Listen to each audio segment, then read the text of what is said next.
retired teachers. My understanding of how fifth wheel hitches work is very limited, but the basic principle is you need the weight of the fifth wheel to be over the wheelbase while you're traveling. So as you can see, and this doesn't just sit on top, I did that for convenience sake. As you can see, where the kingpin, and the kingpin is the thing that is on the front of the fifth wheel, where it rides when I'm driving, it is directly over the wheelbase.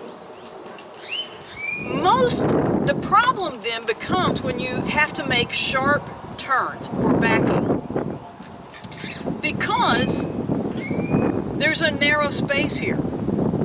And when you turn, you do not want the front end of your fifth wheel connecting with the cab of your truck. And so you need a sliding hitch, something that will take that weight, take the fifth wheel, and move it to the end of your bed so you have plenty of clearance for the truck and the trailer to move and not meet. One solution, and I've never had one, but one solution is a slide that has a groove at the top and a groove at the back. When you're driving, you make sure that it's in the groove at the front. When you get to the park you're going to stay at, you release it, you pull forward so that the weight of the trailer goes to the back. And then once you leave your campground, you get to the entranceway, the highway, then you stop and you slide it back. When I started thinking about that, two things crossed my mind. Is one, that would be easy to forget and mess up, and when you stop, you're tired, you may forget things. And so when I talked to the guys at Discount Hitch, they showed me the SuperGlide.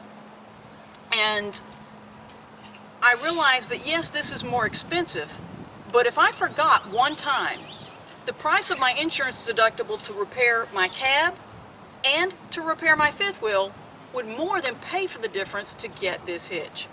So how this works, you'll notice this is a little different than most fifth wheel hitches. It has this groove, and you can see that there was a special plate that I had to put on my kingpin, and it fits into this groove. Now, most fifth wheel hitches, what happens is this plate, the hitch, and the kingpin sit on top of each other and pivot as you drive. That's where the pivot happens. Because of that special groove, when I hitch up, the kingpin is locked in here, and my hitch and my kingpin are actually moving as one. They do not rotate. What rotates is actually the hitch.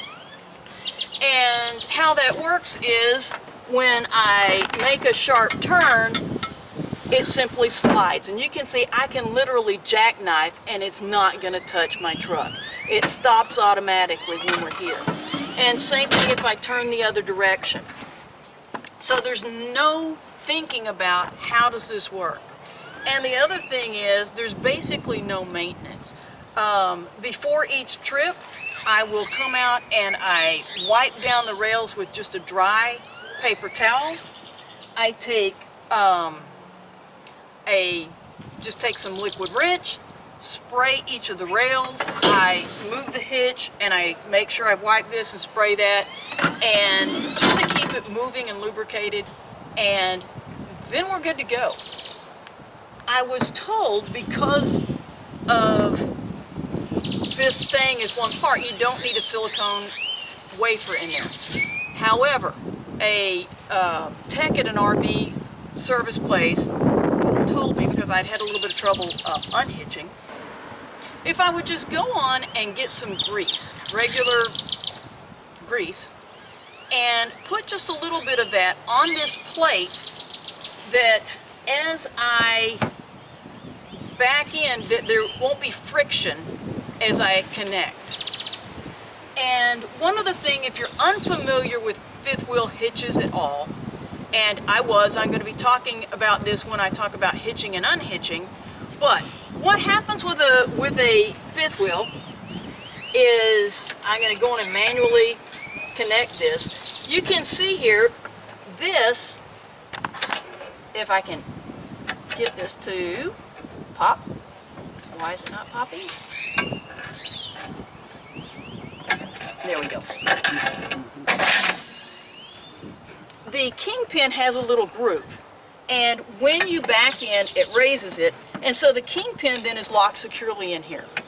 The only issue I had, and those of you who have towed trailers much will laugh at my ignorance, but the only problem I had was unhitching.